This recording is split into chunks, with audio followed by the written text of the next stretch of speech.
The use of circulating tumor DNA to define minimal residual disease is one of the most impactful changes that's occurred in colorectal and GI oncology recently.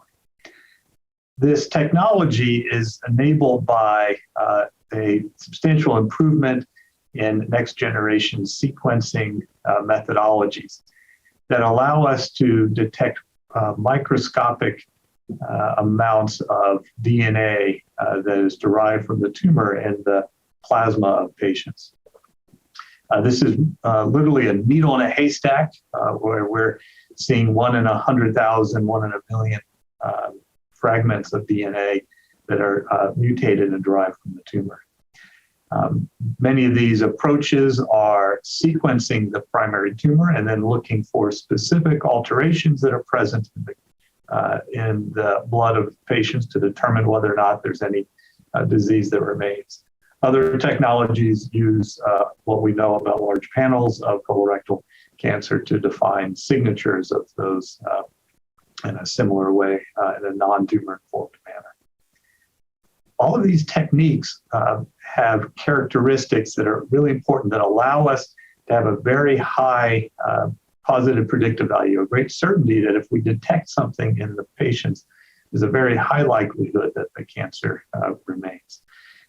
As a result of this, this is enabling a number of very innovative clinical trials, and we're seeing a lot of enthusiasm for this in the field.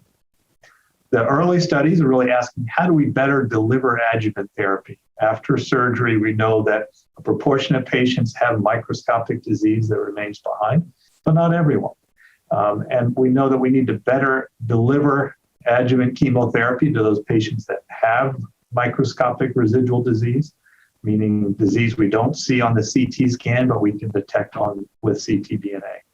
But there's others that we may be overtreating, that even though they may have a stage 3 colon cancer, for example, a lot of those patients are cured with surgery alone. And so if we can identify those patients, we may be able to spare them the toxicities associated with this chemotherapy. So it's a very exciting area on how to really administer adjuvant therapy. But the most impactful area is really those patients that have had surgery and have had adjuvant therapy, where we can detect minimal residual disease well before the cancer appears radiographically. We think we're dealing with cancer that's 10, 100, maybe 1,000 times smaller amounts of disease than we would than if we waited until they had a disease that appeared on their imaging.